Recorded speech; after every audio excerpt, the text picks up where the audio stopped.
எல்லோருக்கும் வணக்கம். தையல் நாயின் ஆன்மீக குறிப்புகளும் பரிகாரங்களும் என்கிற யூடியூப் சேனலுக்கு உங்களை அன்போடு வரவேற்கின்றேன். நல்லதை நினைப்போம், நல்லதே நடக்கும்னு சொல்லி இந்த பதிவை நான் ஆரம்பிக்கிறேன். பதிவுக்குள்ளே போகிறதுக்கு முன்னாடி நம்ம சேனலை இது வரைக்கும் சப்ஸ்கிரைப் பண்ணலைன்னா மறக்காமல் சப்ஸ்கிரைப் பண்ணி வச்சுக்கோங்க. அப்படியே லைக் பட்டனையும் கிளிக் பண்ணிங்கன்னா எல்லோருக்கும் இந்த வீடியோ சென்றடையும். செவ்வாய்க்கிழமையில் முருகனை நினைத்து கடன் அடையும் இந்த ரகசிய பரிகாரம். கோடிக்கடனும் அடையும், ₹1 கூட கடன் மிச்சம் இருக்காது. தொடர்ந்து செய்யுங்கள், முருகனருள் நிச்சயம் கிடைக்கும் அப்படின்னு தலைப்பு போட்டிருக்க இல்லைங்களா? அது என்னன்னு பார்க்கலாம். திருப்போரூர் முருகனை வேண்டிக்கிட்டு இந்த பதிவை நான் உங்களுக்கு கொடுக்குறேன். நம்பிக்கையோடு செய்யுங்கம்மா. எதை சொல்லுவாங்க இல்லைங்களா, கல்லை எடுத்து வச்சா அது தெய்வம்னா தெய்வம், அது கல்லுன்னா கல். அப்படி தான் நம்பினவங்களுக்கு நாராயணன். இதை நம்ம நம்பிக்கையோடு செய்யும் பொழுது நிச்சயமாக சொல்கிறேன்ப்பா, நம்மளுடைய கடன் கொஞ்சம் கொஞ்சமாக அடைவதை கண்கூடாக பார்க்கலாம். அது இல்லாமல் நான் ஆல்ரெடி வீடியோ போட்டிருக்கேன். என்னென்னா, காலையில் எழுந்தவுடனே கிச்சனுக்கு போனவுடனே முதல்ல கேஸ் எடுப்பேன். நல்ல பன்னீர் நினச்ச தண்ணியால் தொடச்சி விடுங்க. சரி, அடுத்தது இப்போ வீடியோவில் நான் காமிக்கிறதுன்னு பார்த்தீங்கன்னா சுருள் பட்டை. இந்த சுருள் பட்டை நீங்கள் நிறைய பேர் கேட்கலாமா, இது இங்கே ரொம்ப கிடைக்க மாட்டேங்குதுமா எங்களுக்கு, சாதா பட்டை நாங்கள் வச்சுக்கலாமான்னா வைக்கலாம். இப்போ சுருள் பட்டை ஏன் நான் வைக்க சொல்கிறேன்னா, இந்த பரிகாரமே நமக்கு பணம் வரவுக்கான பரிகாரம் தான். பணம் வந்தாலே நம்ம கடனை அடைச்சிடலாம். ஏதாவது ஒரு வழி கிடைக்கும் நம்மளுக்கு கண்டிப்பாக. அந்த முருகனை நம்பினோர் கைவிடப்படார்ன்ற மாதிரி நீங்கள் இந்த முருகனை நினச்சி இதை நீங்கள் செய்யுங்க. கடன் அடையிறதுக்கான நிறைய குறிப்புகள் உங்களுக்கு நான் கொடுக்குறேன், ஆன்மீக குறிப்புகள் கொடுக்குறேன். அடுத்தது என்னன்னு பார்த்தீங்கன்னா, பச்சை கற்பூரம்.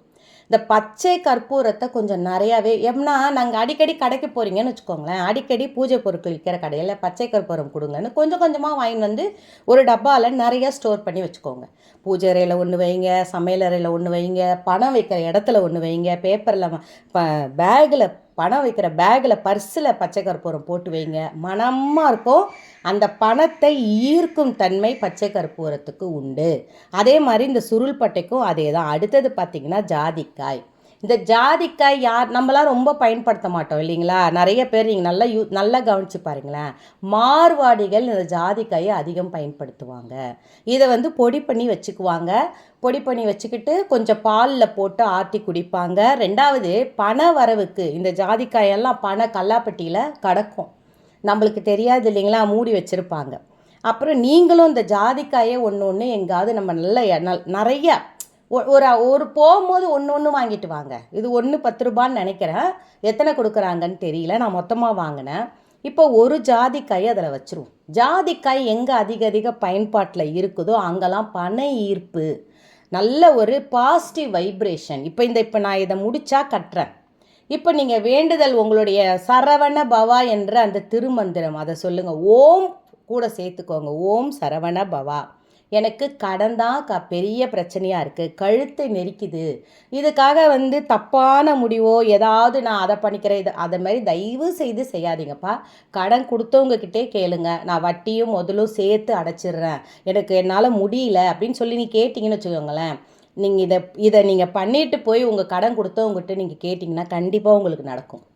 இது நம்ம என்ன பண்ணணுன்றதில் இதில் முக்கியமான குறிப்பு இருக்குது. இப்போ என்ன பண்ணுறீங்கன்னா, இந்த முடிச்ச கையில் வச்சுக்கோங்க. இப்போ இதை நான் எப்போம்மா பண்ணலாம்? இன்றைக்கி செவ்வாய்க்கிழமையில் செய்யுங்க. செவ்வாய்க்கிழமையில் தான் இதை முக்கியமாக செய்யுங்க. ஏன்னா சப்போஸ் செவ்வாய்க்கிழமை தவிர்த்து புதன்கிழமை நான் பார்த்துட்டேம்மா அப்படின்னா, நீங்கள் புதன்கிழமை காலைல பிரம்ம முகூர்த்தத்தை, இப்போ இதை பிரம்ம முகூர்த்தத்தில் செய்யணும்னு நான் சொல்ல வரல, பிரம்ம முகூர்த்தத்தில் செய்தால் பன்மடங்கு பலன், நமக்கு பலன் அதிகரிக்கும், கடன் தீரும், நிம்மதி கிடைக்கும். கடன் பிரச்சனை சொல்லுவாங்களாம். நம்ம ஒரு ரூபா கடன் வாங்கினா கூட ஒரு ஒரு 1 லட்சம் 2 லட்சம் கடன் இருந்தால் கூட அது கர்மான்னு சொல்லுவாங்க. நம்மளுடைய கர்மா அது அப்படின்னு சொல்லுவாங்க. அதனால தான் நம்ம கர்மாவை ஏதோ ஜென்மத்தில் செஞ்ச பாவத்தை இந்த ஜென்மத்தில் கடனாக கட்டி கழிக்கிறோம் அப்படின்னு சொல்லுவாங்க. ஆனால் அதுக்காக கடன் நல்ல வசதிக்காரவங்களுக்கு அது வந்து கருமான்னு வச்சுக்குவோம். நம்மளுக்கு எப்படிங்க வாழ்வாதாரம் நம்மள பாதிக்கும் இல்லைங்களா? அதனால் இதை என்ன பண்ணணும் பார்த்தீங்கன்னா, வீட்டில் உள்வாசலில் கட்டிடுங்க. வீட்டின் உள்வாசலில் இதை மறக்காமல் நீங்கள் கட்டுங்க. இதோடைய மகத்துவம் உங்களுக்கு நல்லாவே தெரிய வரும். பணம் பெருகுவதை கண்கூடாக நீங்கள் பார்க்கலாம். நல்லதே நடக்கும். வெற்றி நிச்சயம். வாழ்க வளத்துடன் சொல்லி இதை நான் பதிவை நிறைவு செய்கிறேன்.